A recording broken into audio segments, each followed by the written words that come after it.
이제 국민연금 제도를 자세히 살펴봅시다. 국민연금 제도에 속하는 개인은 크게 가입자와 수급자로 구분할 수 있습니다. 국민연금 가입자는 기본적으로 18세 이상 59세 이하 국내 거주 국민입니다.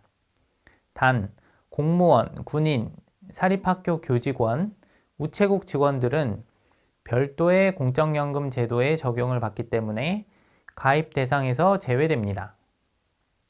수급자는 60세 이상의 국민연금 수급권자를 말합니다. 국민연금 가입자는 사업장 가입자, 지역 가입자, 임의 가입자, 임의 계속 가입자 등 4유형으로 구분됩니다. 이들 중 사업장 가입자와 지역 가입자의 연금보험료 납부는 의무입니다. 사업장 가입자란 1인 이상 노동자를 사용하는 사업장의 사용자와 노동자를 말합니다. 근로소득 또는 사업소득이 있는 사람들 중 사업장 가입자를 제외한 나머지는 지역 가입자가 됩니다. 주로 비정형 노동자를 포함한 자영업자 등이 이에 속합니다. 한국에 거주하고 있는 외국인이라면 내국인과 동등한 가입 의무가 있습니다.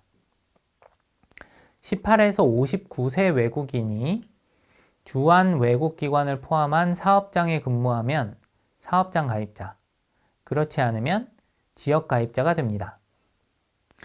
임의 가입자와 임의 계속 가입자의 보험료 납부는 자발적입니다. 사실 18에서 59세 사이인 대한민국 국민들 중 상당수가 뚜렷한 소득이 없습니다. 전업주부, 학생, 사병 등이 그러합니다. 여기서 사병이란 직업군인이 아닌 징집된 군인을 말합니다.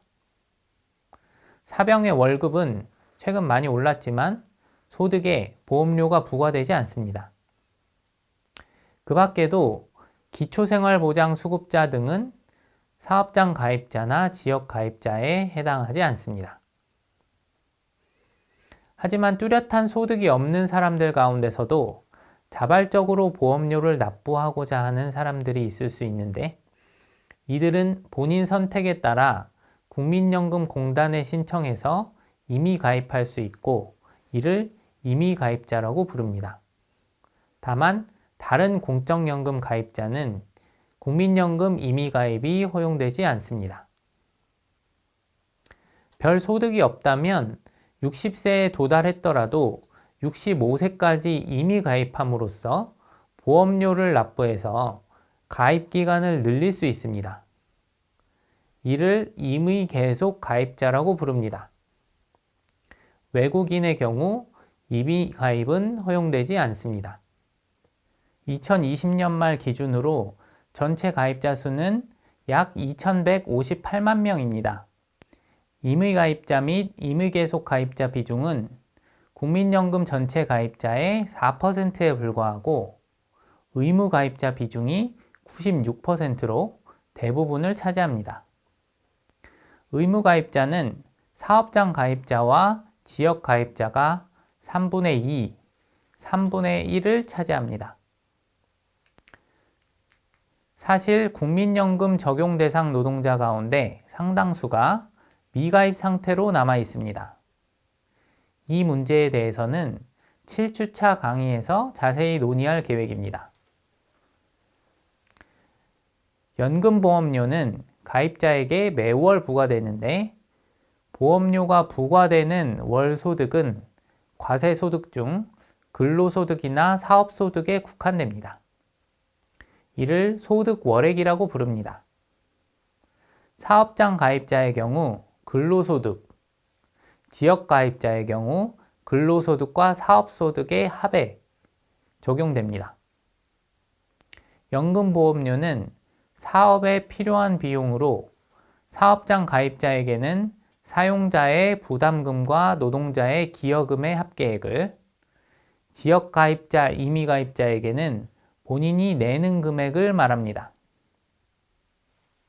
매월 부과되는 연금보험료는 현행 9%인 보험료율을 기준소득 월액에 곱해서 산정합니다. 보험료가 부과되는 소득에는 상한액과 하한액이 있는데 소득 월액에 이러한 상한과 하한을 적용하고 1,000원 미만을 절사한 보험료 부과 대상 소득을 기준소득 월액이라고 부릅니다.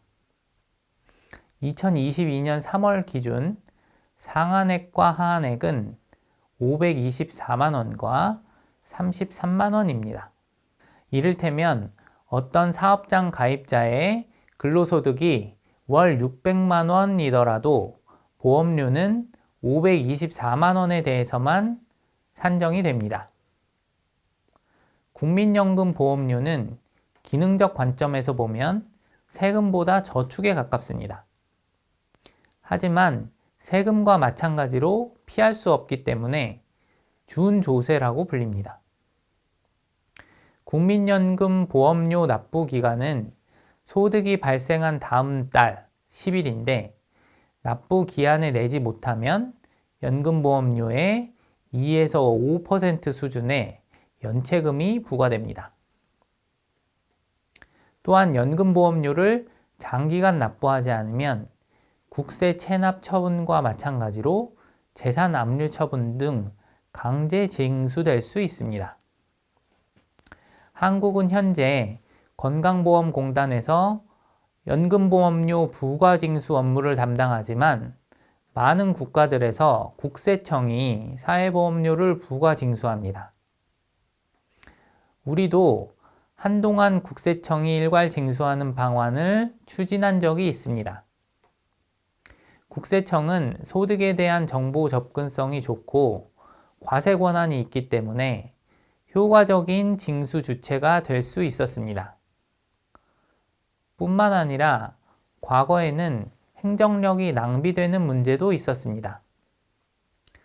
동일한 소득에 대해서 세금은 국세청이, 국민연금 보험료는 국민연금공단이, 건강보험 보험료는 건강보험공단이, 고용보험과 산업재해 보상보험 보험료는 근로복지공단이 부과 징수했기 때문에 결과적으로 전국 도처에 산재한 복수의 기관이 본질적으로 동일한 업무를 수행한 것입니다. 이러한 이유로 국세청이 조세와 사회보험료 징수를 책임지도록 부과 징수 체계를 개편하려는 노력이 있었습니다. 하지만 노조와 기관 종사자들의 강력한 반대로 번번이 무산되었습니다.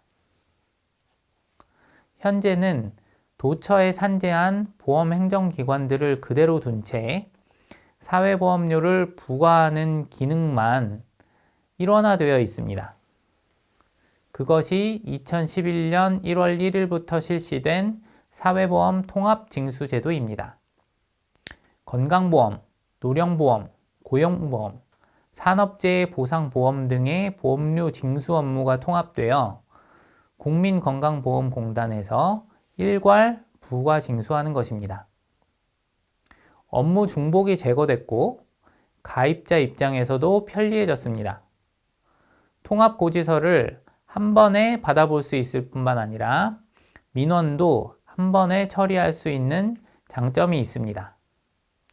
이러한 범위의 경제는 부분적으로 달성했지만 국세청 중심의 강력한 부과징수 체계를 확립하는 일은 사실상 포기된 셈입니다.